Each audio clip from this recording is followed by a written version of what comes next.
하나님 말씀 함께 보도록 하겠습니다. 오늘 우리가 함께 볼 하나님 말씀은 느헤미야 8장 9절부터 15절까지 말씀입니다.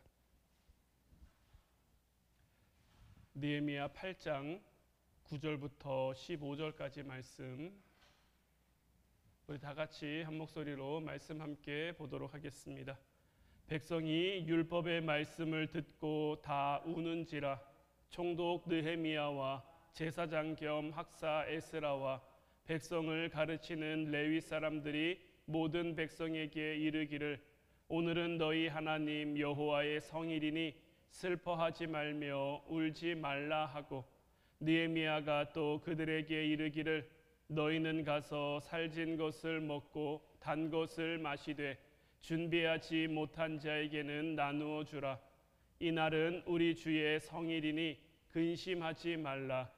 여호와로 인하여 기뻐하는 것이 너희의 힘이니라 하고, 레위 사람들도 모든 백성을 정숙하게 하여 이르기를, 오늘은 성일이니 마땅히 조용하고 근심하지 말라 하니, 모든 백성이 곧 가서 먹고 마시며 나누어 주고 크게 즐거워하니, 이는 그들이 그 읽어 들려준 말을 밝히 알미라. 그 이튿날 뭇 백성의 족상들과 제사장들과 레위 사람들이 율법의 말씀을 밝히 알고자 하여 학사 에스라에게 모여서 율법에 기록된 바를 본즉, 여호와께서 모세를 통하여 명령하시기를, 이스라엘 자손은 일곱째 달 절기에 초막에서 거할지니라 하였고, 또 일렀으되 모든 성읍과 예루살렘에 공포하여 이르기를, 너희는 산에 가서 감람나무 가지와 들감람나무 가지와 화석류 나무 가지와 종려나무 가지를, 기타 무성한 나무 가지를 가져다가 기록한 바를 따라 초막을 지으라 하라 한지라. 아멘. 오늘 이 시간에는 크게 즐거워하는 비결이라는 제목 가지고 함께 말씀 나누기를 원합니다. 오늘날 건강이라는 것이 굉장히 많은 사람들의 관심사 가운데 하나입니다. 건강을 지키기 위해 운동하는 사람들도 굉장히 많이 생겨났고요. 그런데요, 운동이 몸을 건강하게 하지만 또 그 운동을 너무 지나치게 하면 어떻게 될까요? 오히려 몸을 상하게 하고 몸을 망가지게 하기도 하죠. 아무리 좋은 것이라고 할지라도 우리 인간이 구하는 것 가운데 지나치면 해가 되는 것이 참 많습니다. 적당해야 되는데 그 적당함을 넘어서면 오히려 나를 망가뜨리고 내 삶을 망가뜨리는 경우도 참 많아요. 우리 인간들이 만들어낸, 인간들이 구하는 즐거움은요, 쉽게 중독되거나 해로움으로 변하기 쉬워요. 오늘날 우리나라 사람들 가운데 스마트폰 안 가지고 있는 사람이 없다라고 할 수 있을 만큼 스마트폰 보급률이 참 많아졌죠. 스마트폰으로 인해서 우리의 삶이 참 편리해지고 참 좋아진 건 사실입니다. 길을 모르면 내비게이션으로 길도 찾을 수 있죠. 무언가에 대한 정보가 부족하면 인터넷으로 들어가서 정보를 검색할 수도 있죠. 요즘에는 번역하는 그런 기능들이 굉장히 많이 발달해서 외국에 나가서도 내가 외국어 한마디 하지 못해도 핸드폰에 있는 그 번역 어플을 사용하면 얼마든지 그 사람들과 의사소통을 할 수 있단 말이에요. 그런데 또 어떻습니까? 오늘날 이 스마트폰으로 인해서 생겨나는 문제점들도 참 많이 나타나고 있죠. 우리에게 유익하기 위해서, 우리를 이롭게 하기 위해서 만들어진 것이고 우리가 사용하는 것인데, 그 정도가 지나치면 오히려 우리를 망가뜨리는, 건강이나 학벌이나 명예나 권력이나 이 모든 것들을 향해서 우리가 나아가지만, 우리가 분명히 기억해야 될 것은 뭐냐면, 이 땅의 그 어떤 것도 우리에게 진정한 이로움이나 진정한 즐거움이나 진정한 만족감을 줄 수는 없다라는 거예요. 오늘 말씀의 제목이 크게 즐거워하는 비결인데, 우리가 이 땅 가운데 정말 크게 즐거워할 수 있는 어떤 일시적인 즐거움이 아니라, 잠시만의 만족감이 아니라 정말 우리가 크게 즐거워하며 크게 만족하며 살아갈 수 있는 우리의 삶의 비결은 무엇인가? 오늘 말씀을 통해 그 부분을 우리가 좀 함께 나누고 그 부분 붙잡고 함께 기도하기를 원하는데, 오늘 본문 9절부터 11절까지 말씀을 다시 보면 백성이 율법의 말씀을 듣고 다 우는지라 총독 느헤미야와 제사장 겸 학사 에스라와 백성을 가르치는 레위 사람들이 모든 백성에게 이르기를 오늘은 너희 하나님 여호와의 성일이니 슬퍼하지 말며 울지 말라 하고, 느헤미야가 또 그들에게 이르기를 너희는 가서 살진 것을 먹고 단 것을 마시되 준비하지 못한 자에게는 나누어 주라. 이 날은 우리 주의 성일이니 근심하지 말라. 여호와로 인하여 기뻐하는 것이 너희의 힘이니라 하고, 레위 사람들도 모든 백성을 정숙하게 하여 이르기를 오늘은 성일이니 마땅히 조용하고 근심하지 말라. 자, 우리 하나님께서는 이 천지를 창조하실 때 엿새 동안 창조하시고 7번째 날에는 안식하시면서 그 날을 거룩하게 하셨습니다. 이 안식일을 하나님께서 정하신 이유, 하나님께서 이 안식일을 만드신 이유는 어디에 있을까요? 하나님이 6일 동안 수고로 일하셨으니 내가 하루쯤은 쉬어야겠다. 하나님의 쉼을 위해, 하나님의 안식을 위해 이 7째 안식일이 만들어진 걸까요? 우리 하나님이 쉬지 않으시면, 우리 하나님이 안식하지 않으시면 안 되셨기에 그런 날을 만드신 걸까요? 우리가 이 안식일에 대해서 좀 잘 알아야 되는 것이, 이 안식일은요 하나님을 위해 만들어진 날이 아니고요 우리를 위해 만들어진 날입니다. 세상 일로 수고하던 내가 하나님의 말씀으로, 하나님의 생명으로 다시 새롭게 창조되고 새롭게 구별되고 새롭게 거룩해지는 날, 이것이 하나님이 우리에게 주신 이 안식일의 참된 의미인 거예요. 그러므로 지금 오늘 말씀에서는 이 안식일을 가리켜 성일이다라고 부르고 있는데, 이 성일은 어떤 날이 되어야 됩니까? 하나님 안에서 안식을 누리는 날, 하나님 안에서 거룩해지며 하나님 안에서 새로워지며 하나님 안에서 구별된 삶을 다시금 살아가게 되는 그러한 날이 되어야 되는 거예요. 그렇다고 일주일에 하루, 오늘날은 우리가 주일을 지키잖아요. 주일만 성일이 아닙니다. 평소에는 내 마음대로 살다가, 내 생각대로 살다가, 내 뜻대로 살다가 주일만 예배드리러 오면, 주일만 하나님 앞에서 거룩한 척하면, 주일만 하나님 앞에서 온전한 척하면 그것이 정말 하나님이 원하시는 거룩한 삶, 구별된 삶, 새롭게 된 삶이라고 할 수 있겠습니까? 로마서 12장 1절 말씀 보면 그러므로 형제들아 내가 하나님의 모든 자비하심으로 너희를 권하노니 너희 몸을 하나님이 기뻐하시는 거룩한 산 제물로 드리라. 이는 너희가 드릴 영적 예배니라. 사도 바울은요 우리의 몸을 하나님이 기뻐하시는 거룩한 산 제물로 드리라고 했는데, 이 말은 어떤 의미냐면 우리가 하나님 앞에 예배하는 날이 주일만이 아니라 우리의 삶 전체가 하나님 앞에 드리는 예배가 되어야 한다라는 것.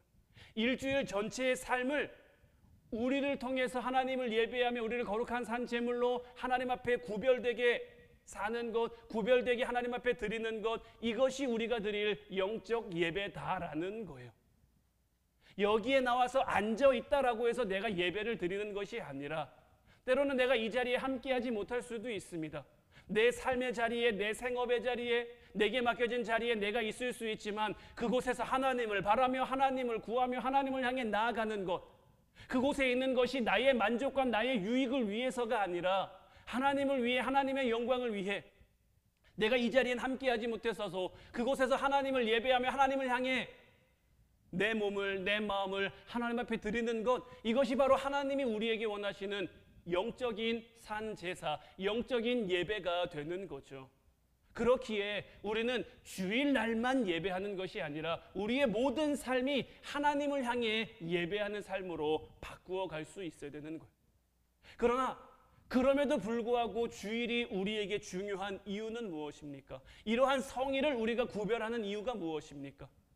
무엇보다 주일은요 사망 권세가 깨어진 날이죠. 예수님으로 인해서 죽을 수밖에 없었던 우리입니다. 하나님 앞에 나아갈 수 없었던 우리예요. 이런 우리를 예수님이 그 십자가의 보혈로 말미암아, 십자가의 그 대속으로 말미암아 우리가 하나님 앞에 나아갈 수 있게 됐기에 우리가 특별히 주일을 구별하여 하나님 앞에 기쁨과 감사로 예배할 수 있어야 되는 것.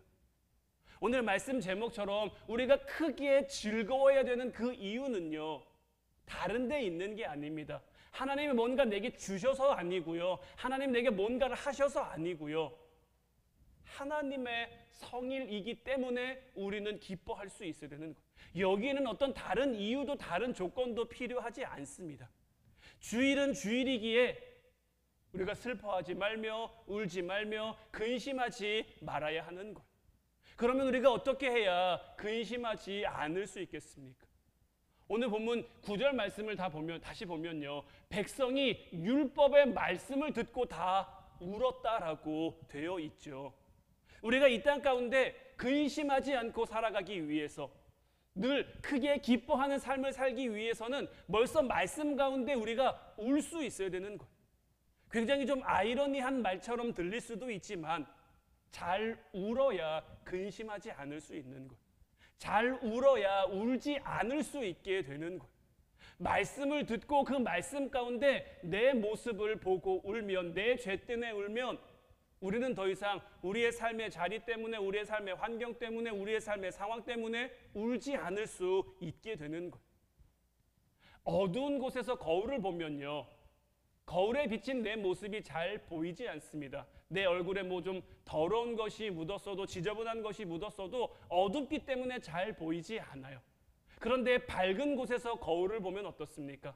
내 얼굴이 잘 보이기 때문에 어디에 뭐가 묻었는지, 어디에 뭐 지저분한 게 있는지, 머리나 이런 것들을 어떻게 만져야 되는지 알 수가 있게 되는 거죠. 마찬가지로요, 말씀 가운데 내 삶을 비칠 때 내가 어둠 가운데 있으면요, 내 모습이 잘 보이지 않아요. 말씀 가운데 내가 밝은 그 말씀의 빛 가운데로 내가 나아가면요, 내가 얼마나 하나님 앞에 부족하고 연약하고 죄인인지를 알 수 있게 되는 것. 하나님 앞에서 내가 얼마나 죄인인가를 우리가 깨달으면요, 날마다 말씀 가운데 눈물을 안 흘릴래야 안 흘릴 수가 없는 것. 그래서 사도 바울도요, 자신을 소개하는 그 소개가 점점 달라집니다. 처음 이 사도 바울이 자기를 소개할 때는 뭐라고 소개했냐면요, 사도 중에 가장 작은 자라고 했어요. 예수님의 제자로 말미암아, 예수님의 복음으로 말미암아 여러 사도가 세워졌는데 그 사도들 가운데 내가 제일 작은 자라고 했어요.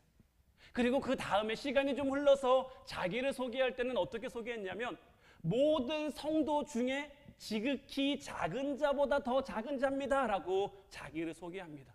한층 더 겸손해졌죠. 사도 중에 작은 자라고 했었는데 이제는 모든 성도 중에, 그 성도 중에서도 지극히 작은 자보다도 내가 더 작은 자다라는 거예요. 그리고 마지막 죽기 직전에 사도 바울은 자기를 어떻게 소개합니까? 죄인 중에 내가 괴수라고 고백하며 소개하고 있는 거예요.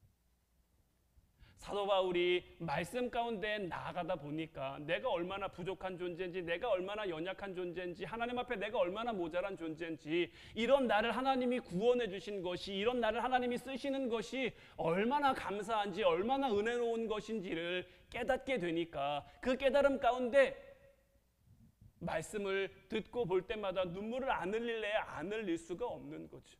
우리의 삶도 마찬가지입니다.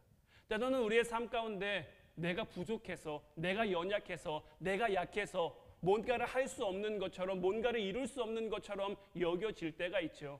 하나님이 이거 주시면, 하나님이 이거 해주시면 내가 할 수 있을 것도 같은데, 이룰 수 있을 것도 같은데, 하지만 아닙니다.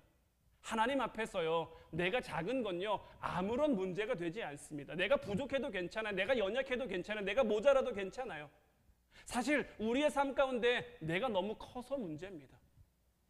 내 삶 가운데 내가 너무 많아요. 오늘 새벽에 시편 그 105편 맨 마지막 부분 말씀을 통해서도 우리가 함께 나눴습니다마는, 하나님이 이스라엘 백성들에게 가나안 땅을 왜 주셨습니까? 가나안 땅을 그들이 누리라고 주신 게 아닙니다. 물론 누리지만 그 가나안 땅을 통해 내가 하나님의 백성이라는 것을 깨닫도록 하나님께서 그들에게 주신 거예요. 그래서 이 과정을 이루어가기 위해 아브라함을 통한 그 약속 언약, 아브라함과 맺은 언약, 이삭과 맺은 언약, 야곱과 맺은 언약, 그리고 400년간 그들이 애굽에 살면서 힘들어지고 어려워지고 40년 동안 광야에서 방황하고 그리고 하나님의 말씀을 믿고 의지함으로 그들이 가나안 땅을 차지하게 되고 이 모든 것들 가운데 이스라엘 백성들이 한 게 뭐 있습니까? 아브라함이 한 게 뭐 있으며 이삭이 한 게 뭐 있으며 야곱이 한 게 뭐 있습니까? 그저 하나님 말씀 가운데로 나아간 것뿐이에요. 그가 얼마나 컸냐, 그가 얼마나 대단했냐, 그가 얼마나 능력이 많았냐 이런 것은 아무것도 중요하지 않습니다. 아무것도 없어도 괜찮아요. 다른 사람들보다 가장 낮은 자, 가장 작은 자, 가장 비천한 자여도 상관없어요. 하나님 말씀 가운데 거하며 하나님이 우리를 들어 사용하시면 우리는 그렇게 될 수 있는 거예요. 이제 하나님으로 기뻐하며 하나님을 의지할 수 있는 내 삶 가운데 내가 얼마나 부족한지를 바라보는 게 아니라 내가 얼마나 작은지를 바라보는 게 아니라 이런 나를 통해 일하시는 이런 나를 사용하시는 하나님을 바라보며 하나님으로 기뻐할 수 있는 여러분들 되시기를 주님의 이름으로 축원해 드립니다. 이어서 12절 말씀 보면 모든 백성이 곧 가서 먹고 마시며 나누어 주고 크게 즐거워하니 이는 그들이 그 읽어 들려준 말을 밝히 알미라.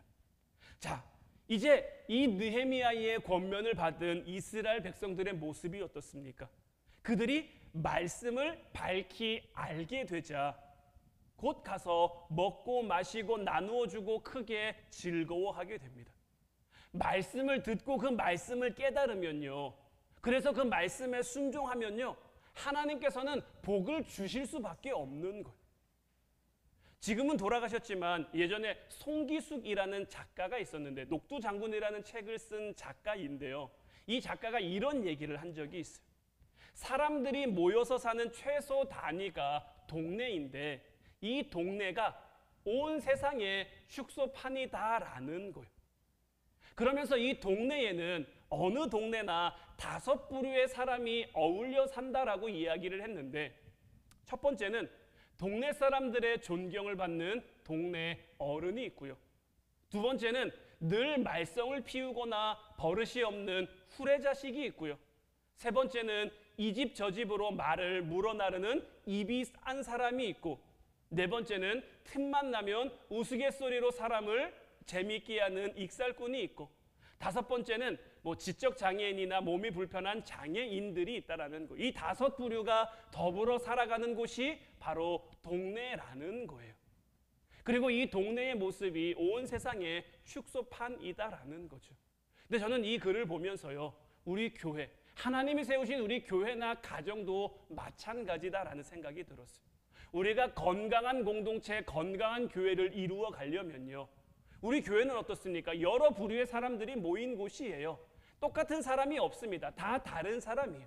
다른 곳에 살며 다른 곳에서 일하며 각자의 삶에 맡겨진 삶의 자리에서 살지만 우리가 하나님이 한 공동체로 묶어주셨기 때문에 이곳에 함께 모여 신앙생활을 하며 주님의 몸된 교회를 세워가는 거죠.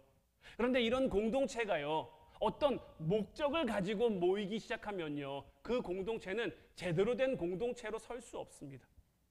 이 세상에 여러 목적을 가진 그런 모임들이 있죠. 그런데 그 목적을 가진 모임들은요, 그 목적이 깨지면 그 관계도 깨지고 모임도 깨지고 더 이상 지속될 수가 없어요. 특별히 교회 공동체 안에는 보면요, 믿음이 성숙해서 말씀을 잘 받는 사람도 있는가 하면 아직은 믿음이 약해서 말씀을 잘 받지 못하는 사람들도 있죠. 스스로 먹지 못하고 날마다 환경 때문에 눈물 흘리는 갓난아이와 같은 그런 믿음의 사람들도 있단 말이에요. 그런 사람들이 함께 모여 먹고 마실 수 있는 것, 오늘 이 말씀에도 나와 있습니다마는 그들이 가서 먹고 마시며 없는 사람, 모자란 사람에게는 나누어 주는 거예요. 그러면서 크게 즐거워하는 거예요.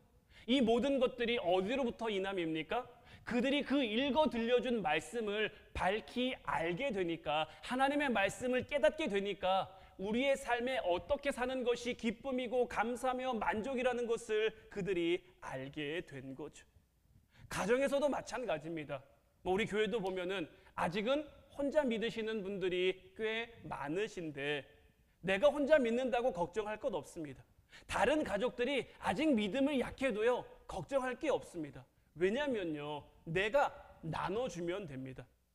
나눠줄 수 있는 한 사람만 있어도요, 그 가정은 얼마든지 건강한 가정, 믿음의 가정으로 세워질 수 있는 거예요.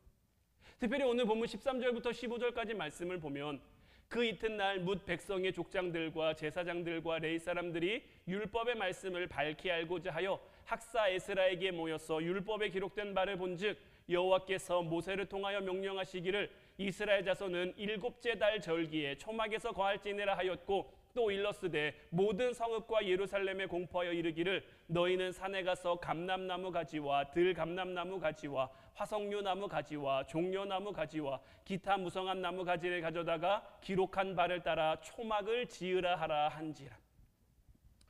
자, 여기에서요, 이 밝히 안다라는 것, 이것은 이해하고 식별해서 내 삶에 적용한다라는 의미도 가지고 있지만 이것을 가르친다라는 의미도 가지고 있어요. 그러니까 말씀을 듣고 변화된 사람들에게는 가르쳐야 할 이제 책임과 의무가 주어지는 거예요. 이제 이들도 하나님의 말씀을 이들이 깨닫게 됐어요. 듣고 밝히 알게 됐어요. 그러면 이제 어떤 단계로 나아가야 됩니까? 가르치는 단계로 나아가야죠. 그런데요, 내가 아는 것과 누군가를 가르치는 것은 좀 다릅니다. 내가 가르치려면요, 그냥 아는 것보다 훨씬 더 잘 알아야 돼요. 그래서 이 사람들도요, 더 밝히 알고자, 왜냐하면 가르치기 위해서는 더 잘 알아야 되니까요. 그래서 학사 에스라에게 모여든 거예요. 우리 가정 가운데서도요, 아직 믿지 않는 가족들, 아직 믿음이 약한 가족들에게 우리가 믿음을 가르치고 신앙을 가르치려면요, 우리가 먼저 밝히 알아야 되는 거예요. 내가 혼자 믿는 것, 내가 혼자 아는 것은 중요한 게 아닙니다. 내가 혼자 알아도요, 하나님이 나를 통해서 그들에게 말씀을 가르치게 하시고 믿음을 가르치게 하시면요, 그들도 속히 돌아올 수 있는 거예요. 그런데 우리가 말씀을 가르치기 위해서는 말씀을 밝히 알아야 되는 거죠. 그리고 이 오늘 본문 말씀에도 나와 있습니다만은 이들이 말씀을 더 깊이 알고자 하나님이 그들에게 주신 말씀을 보았더니 뭐에 대한 말씀을 이제 깨닫게 됩니까? 초막절에 대한 말씀을 깨닫게 되는 거예요. 그들이 지금까지는 초막절을 지키지 않았어요. 초막절을 지키지 못했어요. 그런데 하나님 말씀의 그 깨달음 가운데 우리가 하나님 말씀대로 살아가는 것이, 하나님 말씀 가운데 거하는 것이 우리의 삶의 기쁨이고 감사고 이것이 우리의 힘과 능력이구나라는 것을 그들이 깨닫고 나니까 이제 말씀 가운데 더 행하기 위해, 말씀을 더 밝히기 위해 한 걸음 한 걸음 나아가다 보니까 우리가 지금까지 초막절을 지키지 못했는데 초막절을 지켜야 한다라는 것을 그들이 알게 된 거죠. 그러니까 그동안 보이지 않던 말씀이 그들에게 보이기 시작한 거예요. 그러니까 이건요, 말씀을 삶에 적용하며 삶에 실천하며 삶을 통해 순종하겠다라는 그 마음이 생겼다라는 의미인 거예요. 우리의 삶 가운데서도요, 우리가 누군가를 가르치기 위해서는요, 우리가 먼저 말씀에 순종하는 모습을 보여야 되는 거예요. 최고의 양육은 가르치는 건데 이 잘 가르치는 것은 어떤 겁니까? 잘 보여주는 거예요. 흔히 우리가 부모가 자녀의 거울이라고 이야기를 하죠. 우리 자녀들이 부모를 보고 많이 배우니까요. 저도 이제 와서 보면요, 참 닮고 싶지 않았던 부분들인데요, 저희 부모님을 보면서 나는 이렇게는 하지 말아야지 했던 부분인데요, 어느샌가 저에게도 그런 모습, 그런 것들이 나타날 때가 있더라고요. 그러니까 이런 것들이 내가 배우고 싶지 않았어도 자연스럽게 저희 어머니 아버지를 보고 배운 거겠죠. 그러니까 우리 가정 가운데 우리가 믿지 않는 우리 가족들, 아직 믿음이 약한 우리 가족들을 가르치기 위해서는 우리가 어떻게 해야 됩니까? 우리가 먼저 믿음으로 살아가는 모습을 보여야 되는 거예요. 15절 말씀 보면요, 이들이 이제 초막절을 지키기 위해서, 초막절은 뭡니까? 광야로 나가서 장막을 짓고 그 장막에 거하는 거란 말이에요. 근데 그 장막을 짓는데 감람나무 가지와 들감나무 가지와 화석류나무 가지와 종려나무 가지와 기타 무성한 가지를 가져다가 기록한 바를 따라 초막을 짓게 돼 있단 말이에요. 근데 우리는 자꾸 이런 생각을 하는 그런 게 있어요. 짓는 건 짓는 건데 좀 편하게 하면 안 될까?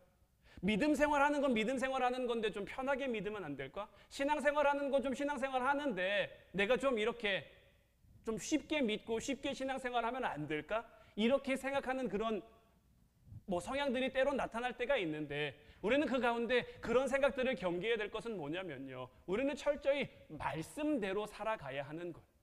하나님의 말씀은요, 나 쉽고 편하라고 주신 게 아닙니다. 하나님의 말씀은요, 하나님의 말씀으로 우리로 하여금 지키라고 주신 거예요.